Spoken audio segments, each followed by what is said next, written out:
JB news में आपका स्वागत है। खबरों को देखने के पहले यदि आपने जेबी न्यूज सब्सक्राइब नहीं किया है तो सबसे पहले जेबी न्यूज सब्सक्राइब करें और खबरें देखना आरंभ करें। खबरें अच्छी लगे तो लाइक करें और उसे फॉरवर्ड भी करें।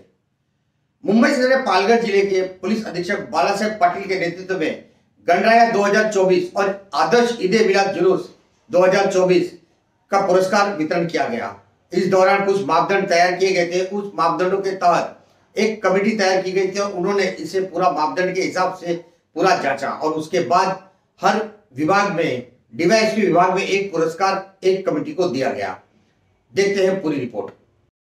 आनंद वाटायला पाहिजे आणि भावी पिढीला सुद्धा हा प्रकार कळला पाहिजे की आम्ही या देशासाठी, या गावासाठी, या राज्यासाठी काय करत आहोत। इथे प्रत्येक प्रकारचे सण साजरा केले जातात, परंतु एक माझ्या अनुभवाप्रमाणे एक सण असा आला होता।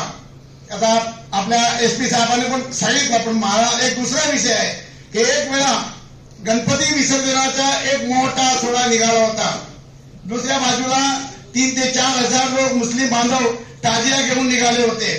चिंचणीच्या लोकांनी विचार केला आता काय करायला पाहिजे। अगदी जवळजवळ सर्व येऊन ठेपले, सर्व पदाधिकारी थांबले।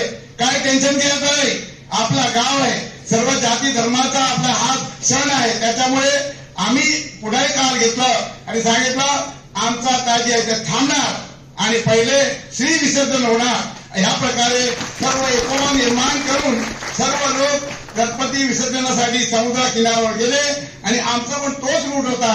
आरामशीर अर्ध्या तासाने आम्ही आमचा सण साजरा केला।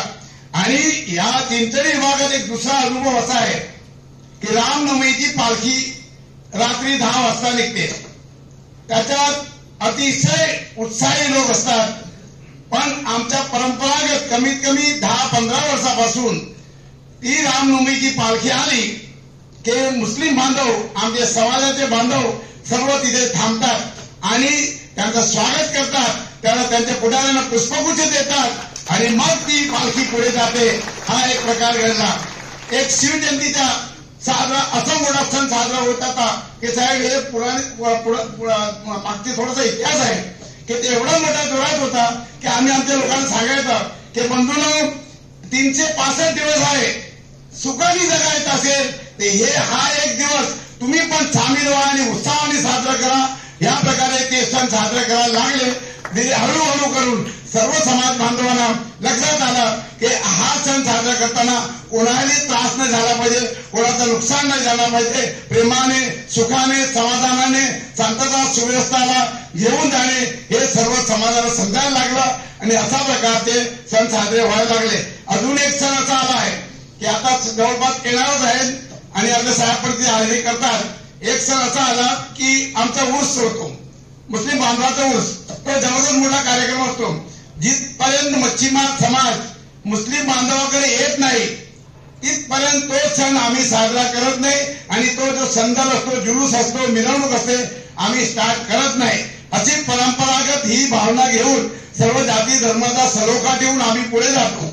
अजून एक जनसंवाद अभियान अंतर्गत आता आपल्याकडे एसपी साहेब आणि त्यांचे सहयोगी एवढे स्पीडने काम करायला लागले की मागच्या इतिहासमध्ये असा होता की ठाण्याहून साहेब यायचे आणि स्वप्नात कधी बघितलं नसेल आपण त्यांना बघायचे।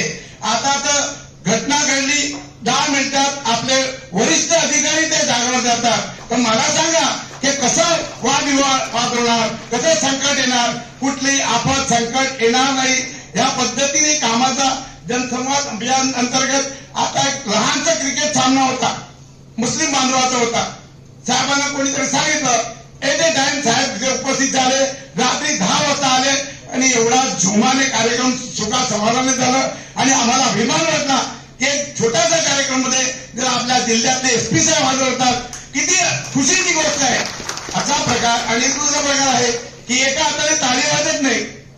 सुख, समाधान, शांती, सुव्यवस्था ठेवण्यासाठी 2 हात लागतात। एक हात आहे जनसमूहात लोक आणि दुसरा हात आहे पोलीस विभाग। आता पोलीस विभागाचं कार्य असं झालेलं आहे की पोलीस आले की लोक घाबरायचे, लांब लांब जायचे। आता पोलीस लोकांबरोबर एवढा सहयोग ठेवून आहे की कुठल्याही प्रकारचा घटना घडत नाही। प्रेमाने, सलोख्याने पोलीस लोक पण साथ देतात, त्याच्यामुळे ह्या गावामध्ये शांतता, सुव्यवस्था कायम राहते आणि अशीच राहणार आहे। सर्व लोकांसमोर मी सांगतो की खरोखरच ही भावना घेऊन आपण पुढे गेले तर कुठेही असा वादविवाद होणार नाही आणि आपल्या देशाला शांतता सुव्यवस्था राखण्यामध्ये सर्व सहयोग येऊ. जय हिंद, जय महाराष्ट्र.